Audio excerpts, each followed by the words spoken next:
I'm going to give LeBron a break today because he did have a triple-double, including 19 rebounds. So I'm going to give him a D-. He's Robin more than he's Batman. He's Pippen more than he's Jordan. He can't stand up to the pressure. The higher the expectations, the worse he performs. Right. LeBron James was made for the regular season. He's a regular season dynamo. He's made for our SportsCenter plays of the night because he's always #1 in the regular season. But come postseason time, he's the most overrated, overhyped superstar in my history in this business.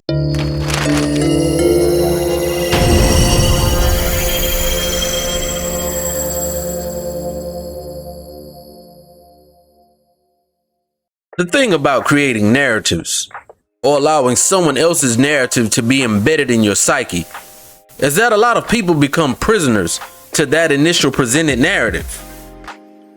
The most relatable example of this would be with religion. If someone were to grow up in a Christian household, more times than not, they would become beholden to that particular belief system and stick to it, just like someone born in either the Muslim community or any other religious community.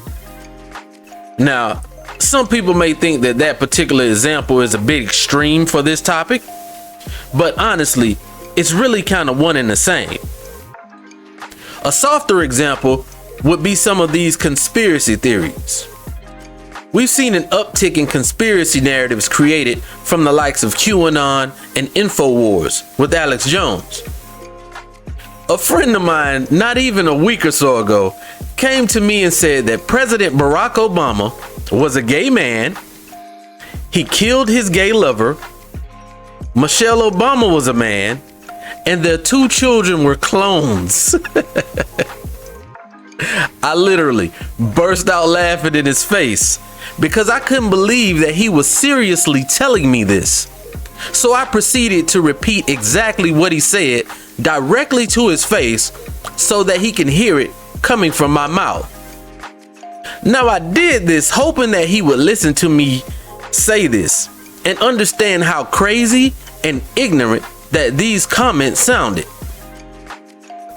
Unfortunately, I was unsuccessful because this narrative was embedded into his psyche and into his belief system to where there was nothing I could say in the moment that would change his mind.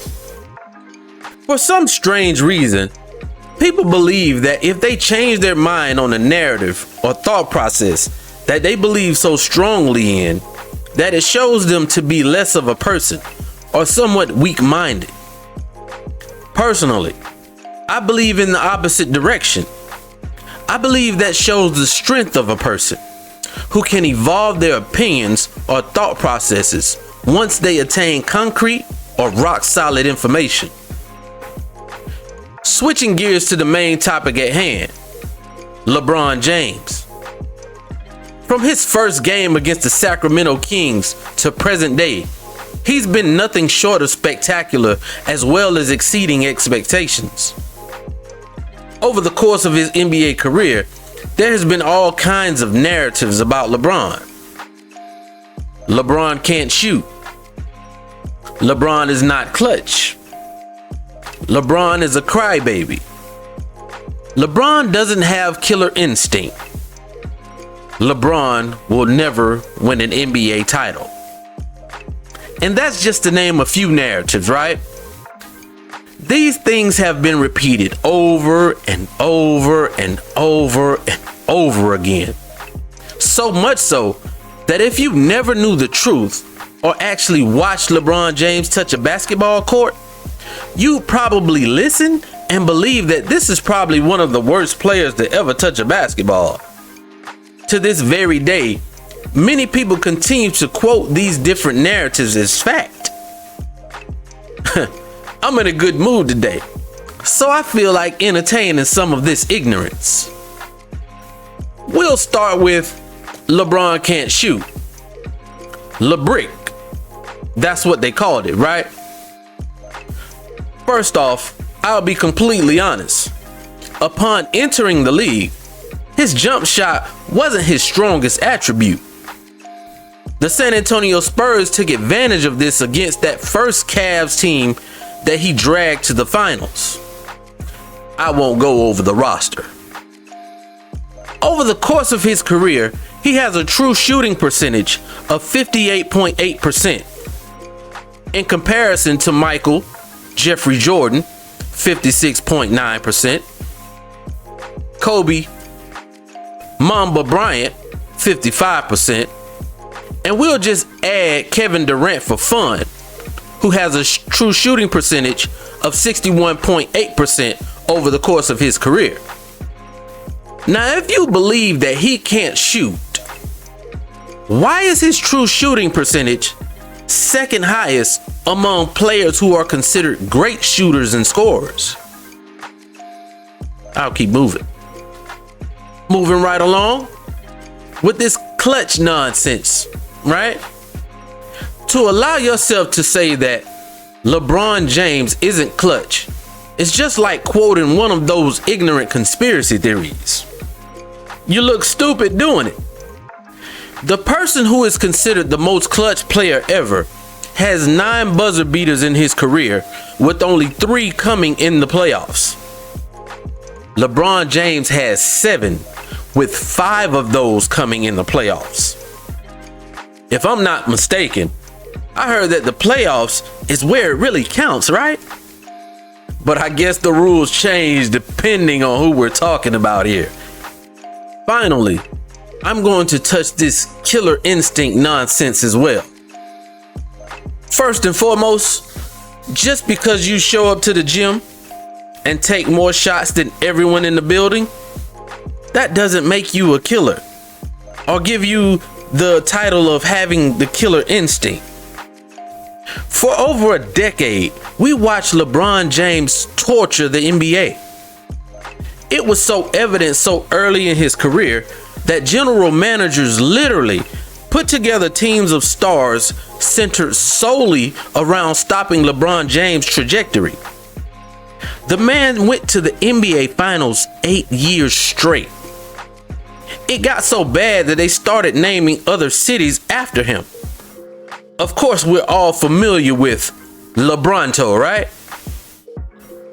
Now, you may not call him a killer, but he was definitely smoking on that Eastern Conference pack, if you know what I mean. As we anticipate the inevitable crowning of King James as the new scoring leader in NBA history, allow yourself to simply enjoy, celebrate, and appreciate greatness. Regardless of if he's your favorite player or person, this is someone who is truly committed to something and exceeded expectations from day one in Sacramento.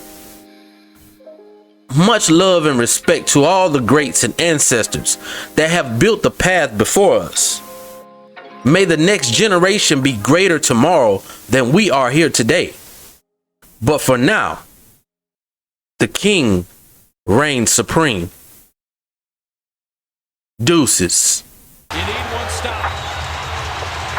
Do you send multiple players at LeBron? Down to 5. Down to 3. Make somebody else beat you. 3 on the way. He got it! Make somebody else beat you. Take the ball out of his hands. The game is over. Yes, it is. You cannot secure and attempt the shot inside of 0.3 of a second by rule. They didn't double LeBron James. They didn't send a second defender. And they let the greatest player in the game take the game-winning 3. Ball in the backcourt. You want to make sure that your pass goes up front to give your guy a chance. Green looking for the front court. Here's LeBron. James, catch, fire, ball game! He did it! LeBron James wins it for Cleveland! Oh, yeah, the referees are going to check it out now.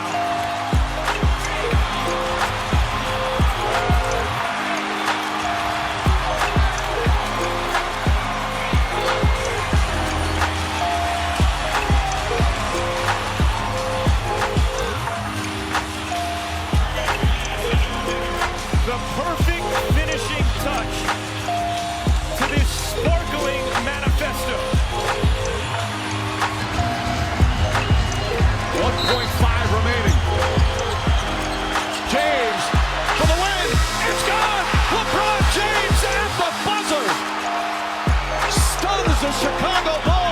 series is tied at 2 games apiece. What a finish here at the United Center for the second straight game. A buzzer beater.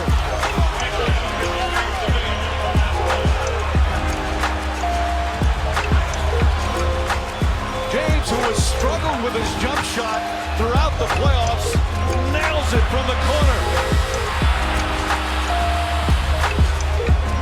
They're on the dribble. It's going to be James. Here it is. See, it's under 3 seconds to go.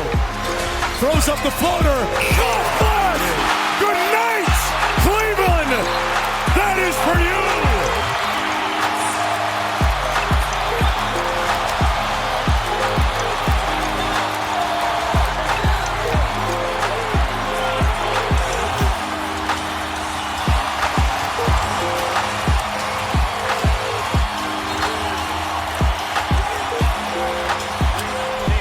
With 3 seconds left, Cleveland triggers in.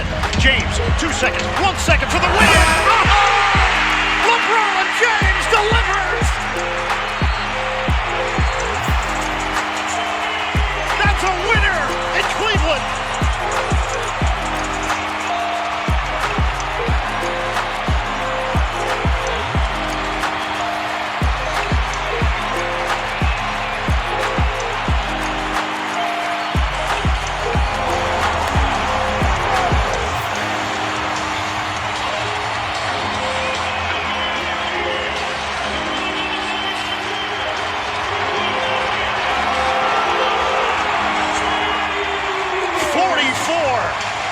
For number 23.